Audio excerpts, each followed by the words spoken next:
Thank you, and good morning, everyone. And Alan, thank you so much for that wonderful introduction. And I really want to thank every single person in the audience for making the effort to come. Despite the tube strike, I'm sure it was a real mission to get here. It certainly was for me. It took me 2 hours and 15 minutes. But I'm glad I chose this venue. And I chose it for a very simple reason. No one understands the need to live within your means better than accountants. You are the people who spot the problem before the bill arrives. You know the difference between a plan and a promise. And unlike most politicians, you actually believe that numbers should add up. The rules of economics are stubborn, and if you ignore them, they have a way of catching up with you. No one knows better than accountants that you cannot spend what you do not have. And that is why I am here today. We are living beyond our means. We are spending more than we earn on welfare, on union pay rises, and increasingly on debt interest. Alongside record levels of taxation, this government is borrowing more and more money, and our national credit card is close to maxed out. The markets are starting to worry, but rather than focus on these serious economic challenges facing our country, Labour are too busy blaming the last government for problems of their own making. They are finding governing harder than they thought. I could have told them that. Just last week, Keir Starmer launched phase 2. Phase 2 didn't even last 3 days. Deputy Prime Minister is gone after trying to avoid the very same taxes that the Chancellor wants to put up. So they've just had a huge reshuffle. It's a huge reshuffle, but it is born not of strength, but a political crisis. And the person who has caused the most grief to our country, the Chancellor, is still in post. She has already put up taxes by about £40 billion. That's the biggest tax raid this country has ever seen. And in the next 5 years, she will double the deficit. So this combination of record taxes and borrowing can only mean one thing, that she has lost control of spending completely, and investors can see it.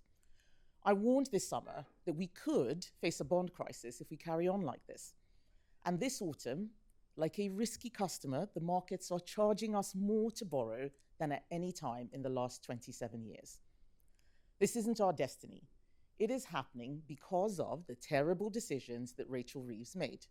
And unsurprisingly, her figures are not adding up. She seems to think that the solution is yet another round of taxing, another round of borrowing, but that will just cement what I call the tax doom loop, which she's created. The thing that she and Keir Starmer are missing is plain to everyone else, including and especially people in this room. Because every family, every business, every charity knows what it means to live within your means. And if you don't pay your bills, you will go bankrupt.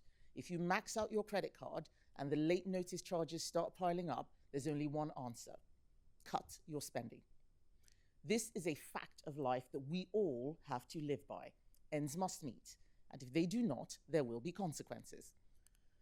But this Labour government is behaving as if the rules don't apply to them, because they think they're nice people, and they are making no real effort to live within their means, because they're worried that living within their means doesn't look nice.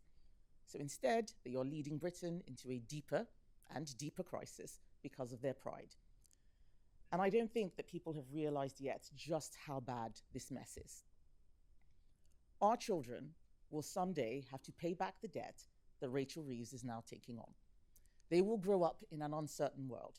They will enter a job market fundamentally changed by AI. They will compete with talent and capital in growing economies around the world.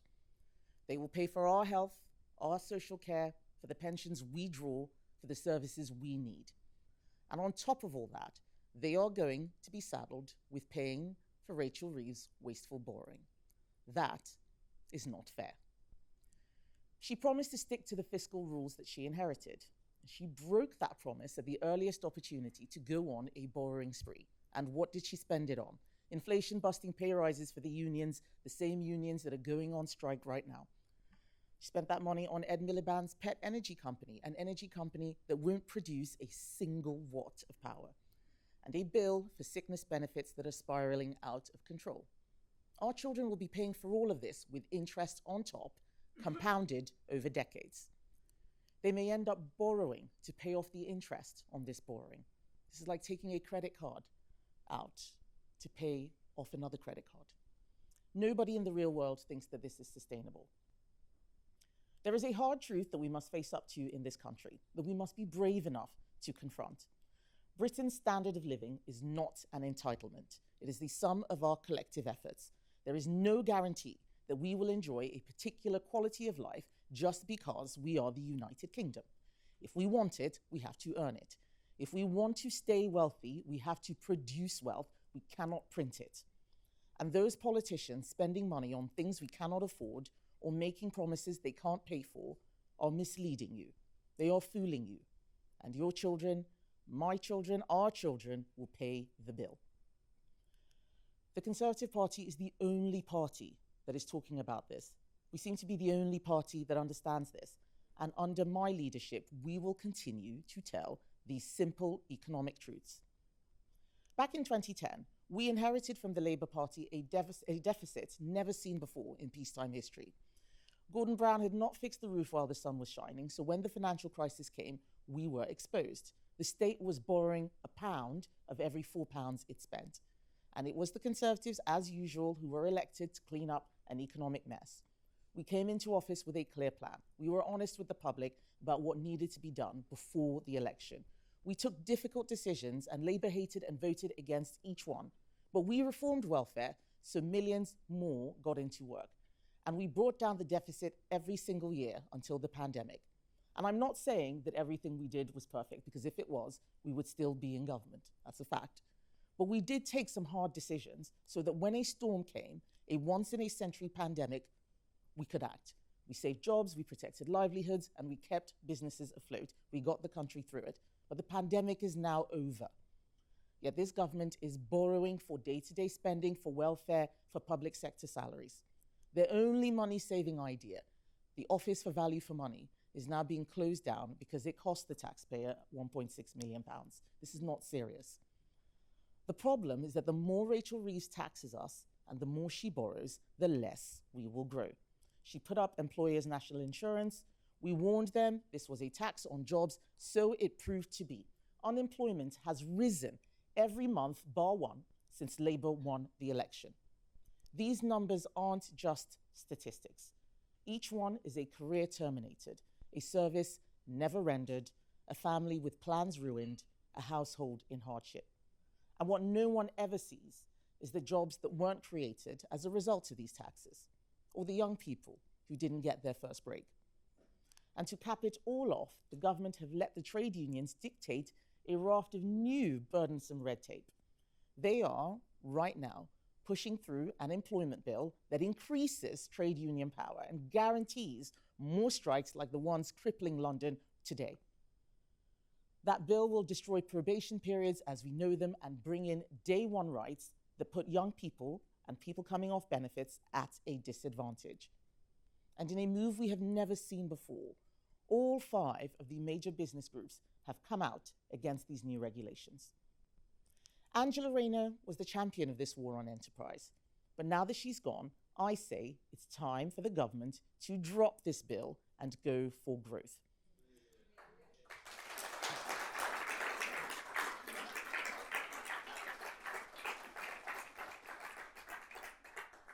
But what does that mean?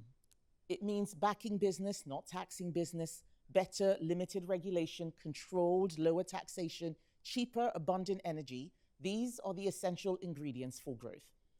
Everything that this government is doing is making life more expensive for all of us. After just 1 year of Labour in office, taxes and bills have gone up by £1,700 for some families. After her budget last year, the Chancellor promised that she wouldn't be back for more taxes, but we know she will be. All summer, there has been speculation and briefing from the Treasury about an endless series of tax rises, because that budget last year hammered growth. Firms stopped hiring, people lost their jobs, and hundreds of thousands more are on welfare. And with a series of unfunded U-turns demanded by Labour backbenchers and granted by a Prime Minister who is too scared to face them down, she has got a multi-billion-pound black hole in her figures. So what's her plan? she's going to tax us more. She's in the Treasury right now, I'm sure, with officials. I'm the former Treasury Minister. I know how it works. She'll be desperately making plans for anything she can lay her hands on. She will be looking at hiking tax on our homes, on our wages, on our pensions. Every single one of us will be paying a Reeves penalty this winter. This is the tax doom loop. The fundamental problem is our economy is being run by people who think that it is government that creates growth. It's not. It is business that creates growth. We know that you cannot tax your way to growth. But if they cannot create growth, then at least they have a duty to ensure that we live within our means and only spend what we earn. We all have to accept that government cannot do everything. There is another way.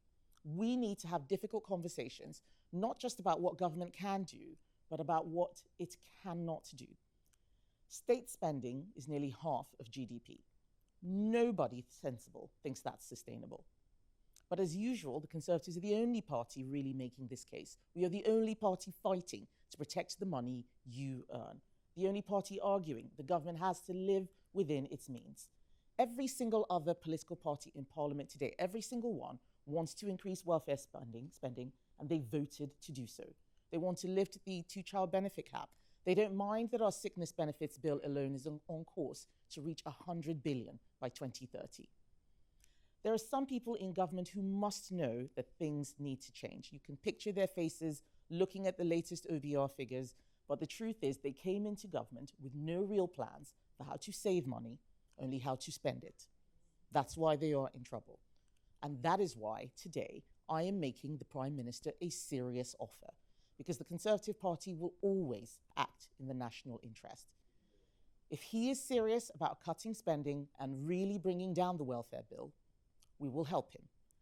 The last time he tried this in July, the Prime Minister was humiliated by his own backbenchers. He had to gut a bill just 90 minutes before MPs were due to vote on it. And he created a £5 billion hole in the Chancellor's finances. After his unexpected reshuffle last week, he now has a new welfare secretary, a new chief whip, and a new opportunity. The papers say he is gearing up for another go at welfare savings, but the backbenchers who blocked him last time haven't gone away. Even with a 170-seat majority, the Prime Minister is weak. Right at this moment, his party is gearing up to elect a deputy from the left of Labour, a deputy who will do everything they can to frustrate the changes our country so desperately needs. So whether he wants to admit it or not, Keir Starmer needs our help. If he wants to cut spending and stop this tax doom loop that he created, if he wants to stop pushing up inflation and stop crushing business confidence, he simply cannot afford to fail at this again. We cannot afford for him to fail at this again. And so the Shadow Chancellor, Shadow Welfare Secretary, and I are making him a clear offer. Sit down with us. Let's agree a way to bring welfare spending down. And I will offer him the support of the Conservative Party. This isn't a blank check, but I can say this. If we agree to something, we will vote for it in Parliament on a 3-line whip. There will always be some people who need support, and the Conservatives will make sure they get it. But the current system is out of control, and it threatens all the good that it was designed to do. This is an offer to work together in the national interest, to find common ground and get a serious plan. The country knows that it's the right thing to do. Keir Starmer and Rachel Reeves have a choice. They can bow to their left-wing Labour MPs again, they can hike up taxes and borrow more and risk our economic future, or for once, they can do the right thing. I hope the Prime Minister will put our country before his party and agree to work across the aisle on this. He knows that it is the right thing to do.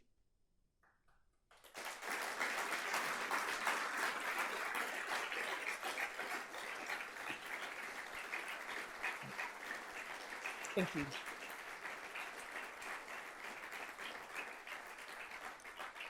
So I think we now have questions from the media. First up is Tamara Cohen from Sky.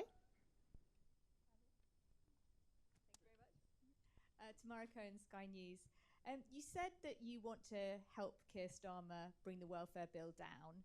You had an opportunity less than 3 months ago to vote for a package of welfare cuts worth £5 billion, but you instructed your MPs not to vote for those. Do you regret that decision? No, because that bill did not reduce welfare spending. That bill increased welfare spending. Just because they say it's going to reduce spending doesn't mean that it will. They knew at the end of it that that bill was actually going to increase spending. They changed the bill halfway through, 90 minutes before we voted. Of course we weren't going to vote for that. Why I'm making this offer today is so that we don't have a repeat of what we saw, where Labour backbench MPs held the Prime Minister hostage. So we know that he may not have the numbers, and we are offering ours. If he will work with us, let's find some common ground. We can do this. Thank you. Chris Hope, GB News.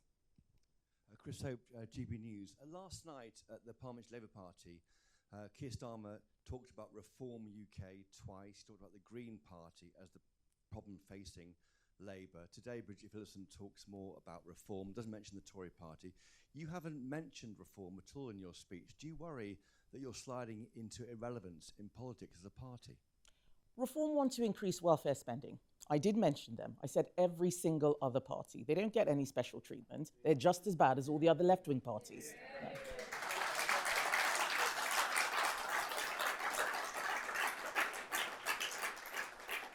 But the fact is, the Prime Minister is facing a political crisis. He is now more focused on what's going on with the Labour Party than what is going on with the country. It is my job as Leader of the Opposition to bring the attention to the issues that affect all of us, not on who's going to be Deputy Leader for Labour.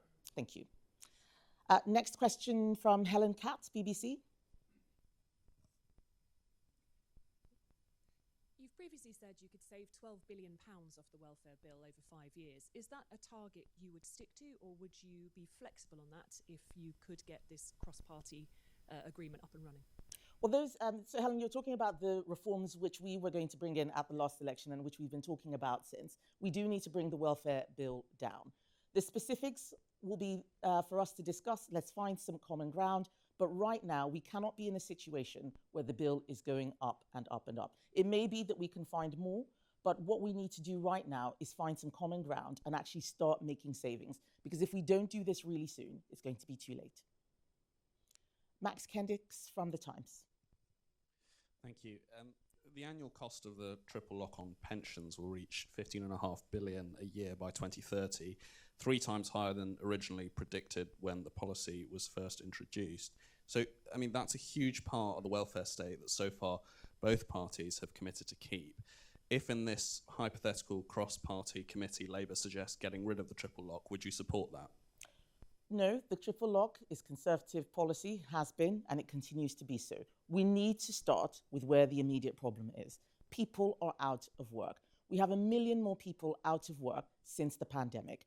We've been getting an extra 1,000 people since Labour coming into office every day claiming health and sickness benefits. That's 3,000 new people every day. If we start there, then we can start fixing the problem. If we had 3% growth, a lot of these problems would disappear. If we can get growth back, then we don't need to be talking about the triple lock. But right now, what people see is unfairness. They see a whole bunch of people not working and them having to pay more and more, having a higher cost of living, paying for other people not to go to work. From the principle of fairness, the important place to start is welfare. And that is why we've started with welfare. That's where we have identified savings, and we want to find common ground with Labour. Thank you. Ryan Saby from The Sun. Thank you. Nigel Farage recently said it would be 50-50, you'd be gone by Christmas. As we head to the party conferences, is this the start of the fight back, or is this make or break for you? This is me doing my job. Nigel Farage can say whatever it is he likes. On Sunday, he sat there saying that he wasn't actually sure how he was going to deliver any of the things that he was talking about. This is not serious. We are facing an economic crisis. There is only one party that has the experience and a plan to get us out of the mess we're in. This is not a game. This is not jokes. This is not about me. This is about our country. And I'm going to do everything that I can to hold the government to account and make sure we help them to get us out of the mess we're in. And that is why we are making this offer. Let's sit down. Let's find some common ground. We're not going to agree on a lot, I'm sure. They are a left-wing party. We are the only party on the centre-right, despite what Nigel Farage says. But right now, we need to work together to solve this problem.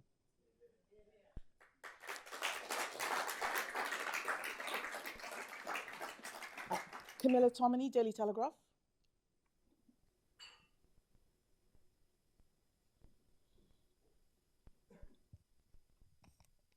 Hi, Camilla Tominey, Daily Tea Podcast. You're saying that you're serious and that you're the only party that can be trusted on the economy, but we haven't actually heard any policies on the economy from you specifically.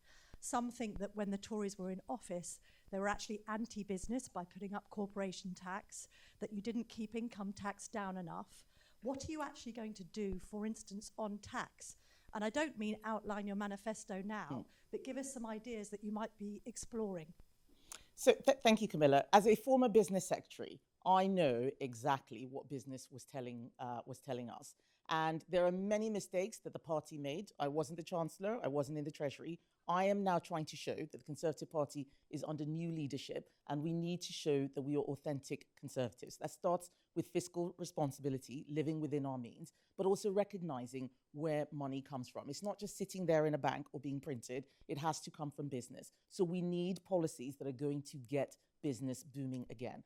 Last week, I talked about one of our biggest policies on net zero. Net zero is an economic policy, and it is costing this country billions of pounds. I said we need to start drilling oil and gas in the North Sea again, because right now what's happening is we're importing from Norway, who are drilling in the same basin, while we're closing down our businesses. There's about 150 billion pounds worth of tax that the oil and gas industry can give us if we set them free. And that's just one example. There are many others. But we need to start looking to business to get the growth, not to Rachel Reeves, because she doesn't know how to.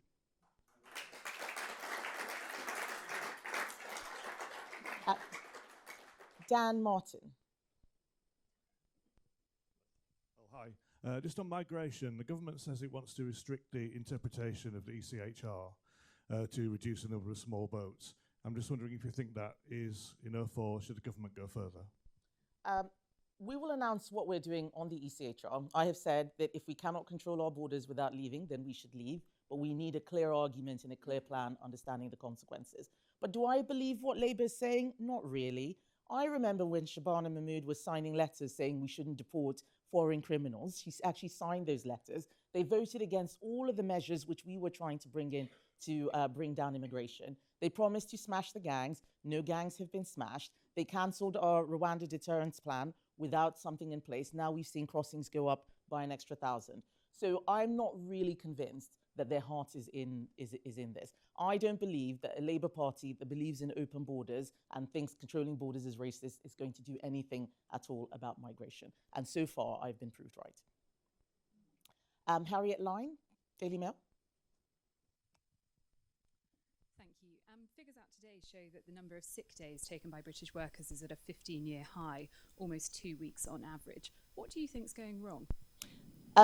I think that those figures are extraordinary, and it's on top of the 3,000 new people each day claiming health and sickness benefits. In July, I gave a speech on this, and I think one of the things that's happened is that post the pandemic, a lot of people have just switched off work, and the way that we assess need for disability has changed in the wrong direction. We made it remote assessments possible because we didn't want people to have to go in because of the pandemic. That's something that needs to close, because what we're finding is that a lot of people with very, very mild issues, mild anxiety, mild depression, are signing off work. There's no one assessing them. We need to get them back in, and that's just one of the ways that we're seeing the problem on out of work benefits really rise. But we just need to get productivity going again. And a government that's focused on growth will be focusing on productivity. We cannot do that without getting people off benefits and back into work. All right, I think that is it for questions. Thank you so much, everybody.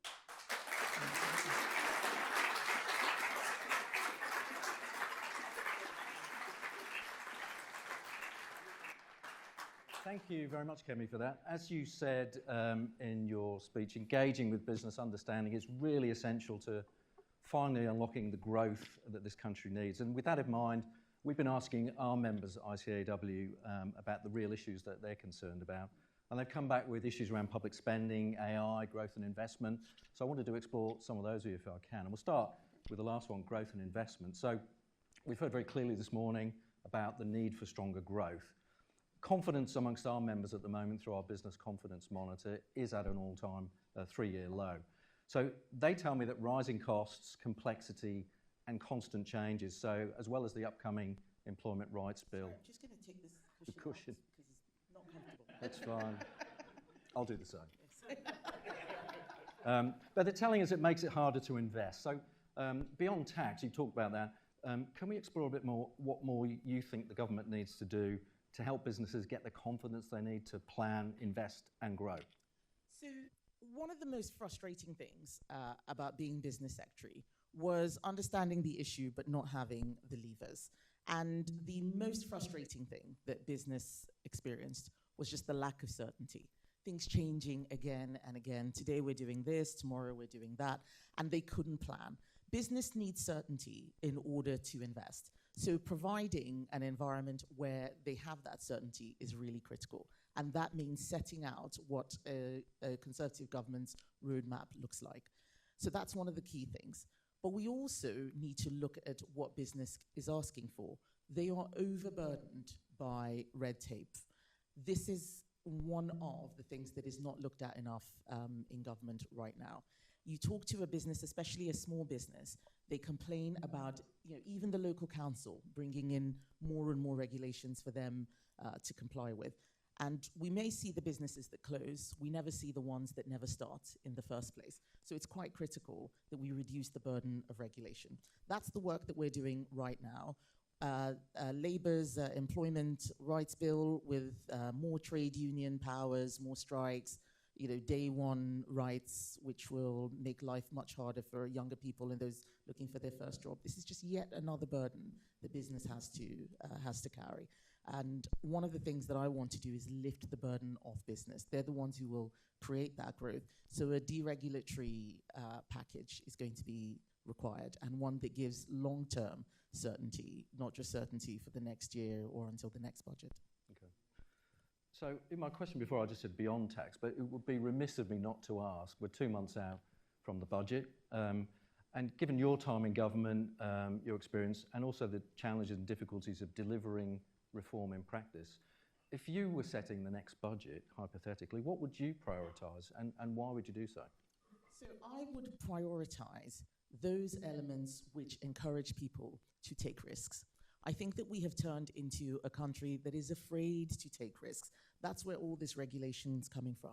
Nothing bad must happen. Let's bring in a new law, and then when that law is there, everybody will have to follow it, and then nothing bad will happen. That's not how life works. We've created a zero-risk environment, and without risk, there is no reward. So we need to stop punishing people for taking risks, and we need to stop assuming. Thank you. And we need to stop assuming that growth will just, will just be there as long as government is setting rules. But we also need to look at things that will help drive up productivity. Productivity in the private sector has been increasing over the last decade and more. It's the public sector where the problems are really, really entrenched. So any budget, any government's plan also has to look at how we are ratioed between public and private sector. That's something that's going to be key. We need more people in private enterprise. That's a great lead into my next question, because I wanted to talk about productivity and ask you about that. So our members are very clear. Productivity is absolutely the UK's biggest long-term challenge, and new technologies, AI, automation could be transformative, but they also raise a lot of really serious questions. So earlier this year, in March in fact, we all heard at the ICAW about Jeremy Hunt's suggestion that AI was going to replace accountants and that they should become doctors instead. And actually, a couple of days later, Bill Gates then came out and said that AI would replace doctors and teachers. So I think it's a bit difficult at the moment to be a careers advisor, if nothing else. But joking aside, there are some really kind of challenging issues. And it's certainly true, I think, that AI will change many roles, some positively and some not so. But I wanted to ask you a question drawing on your experience and expertise, because you've got not just a bachelor's but a master's degree in computer engineering. You've worked as a software engineer. So I'm really interested in you drawing on your background as well in that experience and talk about AI and technologies and the way that you see them improving productivity, not just in the public sector, but also in the private sector. Okay. So first of all, I don't think accountants have anything to worry about. This is, and people might disagree, but if you look at what happened with Angela Rayner, I think we all need to speak to a human being and ask what we need to do with our taxes. If AI gives you a wrong answer, you can't take it to court. There's no liability there. So I would rather speak to a qualified professional, ideally from the ICAW. Thank you. We'd support that. We definitely support that, Kemi. Thank you. But you asked about my own background in engineering. One of the things that working in tech taught me is that we always overestimate the impact of technology in the short term and underestimate it in the long term. And I think that's what's happening with AI. I remember when I was graduating, that was when the dot-com crash occurred, and everybody wanted to work online business and set up their website, and we all thought that that was what was going to make us millions and billions, and it did for some people, but for everyone else, it actually just turned out to be just another channel, just another medium, and you needed to focus on what you were actually producing, how you were actually generating wealth. I think that it's too soon to say exactly what AI will do to every single industry. It will help many. It might destroy some. What we need to do is make sure that everyone is educated to a point where they can cope with that. This is where having a plan on skills that isn't reliant on everyone going to university is going to be key. I mean, I had 2 degrees. I did one in engineering, I did one in law. But a lot of people don't know I also did an apprenticeship. And actually, it's what I did during the apprenticeship that I remember most now, age 45 and a half. I can't remember how to do parallel integration. I can't remember everything that I did in my law degree. But I can still build a computer because the things you do with your hands, I think, actually stay with you. Brilliant. Can I then take us back? I said we'd talk a little bit about public spending. So another thing our members are really concerned about is uncertainty and tax. We talked about that. But the UK also faces a number of long-term pressures, and you've talked about a couple of them today. Ageing population, rising health, social care costs, the need to spend more on defence. So from your perspective, what's the right balance? How do we find the balance between keeping the tax burden competitive on the one hand, but also ensuring that public finances remain credible on the other? We have to be honest. Honesty is key. Pretending that we can always do every single thing that we did before without changing is dishonest. And one of the things that I often say is that there are no perfect solutions, there are only trade-offs. If we are getting older as a society, certain things will need to change. People may need to work longer, lifestyles may need to change. And we need to look at those structural issues that are impacting society, just as you described. What causes the problem is people believing that everything can stay the same and more money will just arrive. It's not just what's happening to us, it's also what other countries and economies are doing. More countries are competing aggressively with the West, with Western Europe, in a way that they never did before. And we have to be alive to that in an era of increased competition, we cannot be complacent. We cannot do things the way we used to. That will require compromises. It will require trade-offs. But if we have an honest debate in politics that we can't do this anymore, let's try something else, that will be better than what we see right now, where everybody is saying, oh, we can do everything. And the only reason why we can't is because of greedy fat cats or immigrants turning up, stealing jobs, and so on. This is not an honest conversation. Of course, we need to make sure that we look after our borders and manage migration. But we have to be honest and realistic about what life is like in 2025 and what it's going to be like for the next decades.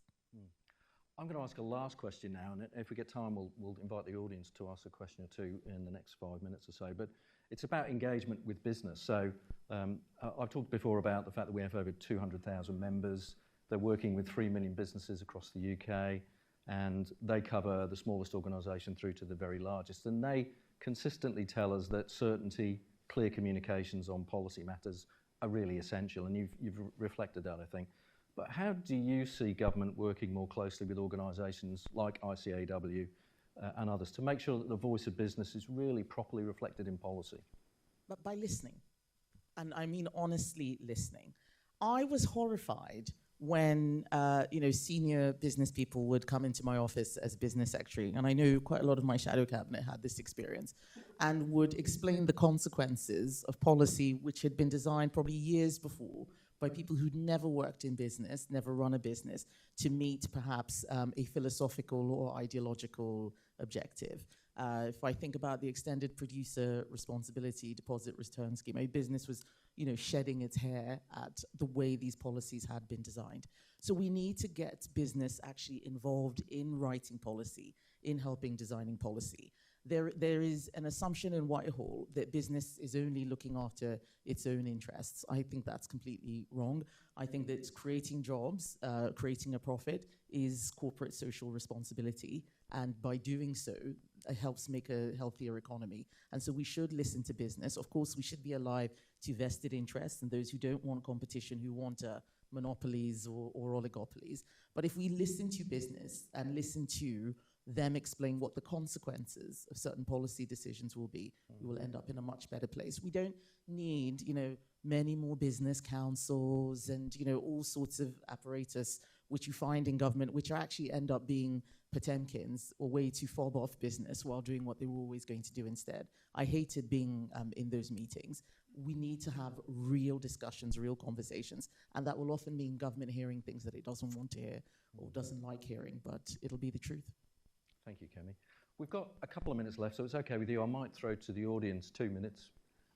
If anybody's got a question, would you raise your hand and we'll go to you. Anybody in the room? Yep.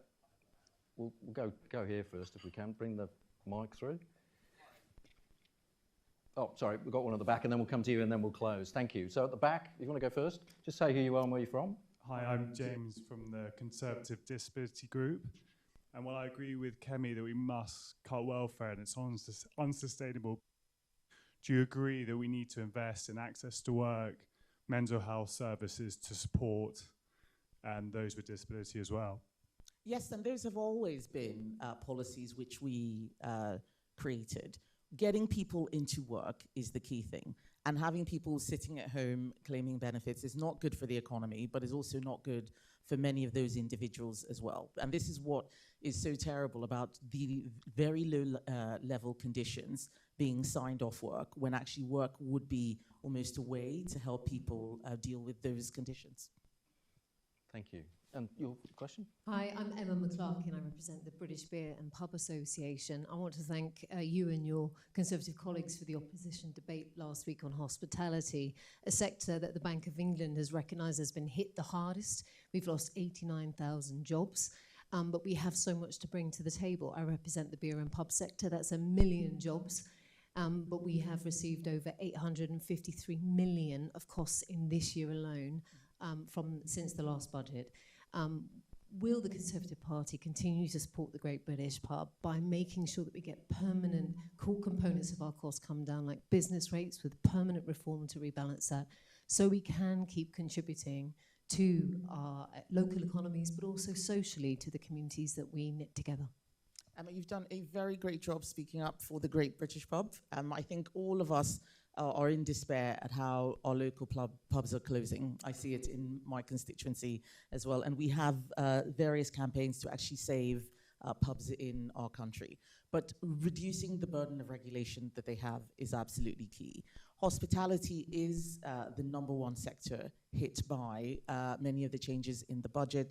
Employers' national insurance makes it harder to employ people. Raising that threshold for when minimum wage kicks in means that young people who tend to be, the first go-to for hospitality employment are more expensive to hire. We should never have policies that make it more expensive to hire young people, because it means they don't get their first job and it's later before they get their next job. And it has a knock-on effect, a ripple effect that's actually really, really destructive. So I hear you. Making sure that we have a policy package that is coherent is what we're working on now. I do not want to sit here and just make an announcement without us having a plan to back it up. And we're going to be talking a lot more about what our plans will be at Party Conference. So I hope to see you and many of the people in this room there. Thank you. I'm afraid that's all we've got time for. So can I thank Kemi very much indeed. Thank you. Thank you for your time this morning, for spending the morning with us at Chartered Council. We really appreciate it, and for listening to business. And can I ask you all to thank Kemi in the usual way? Thank you.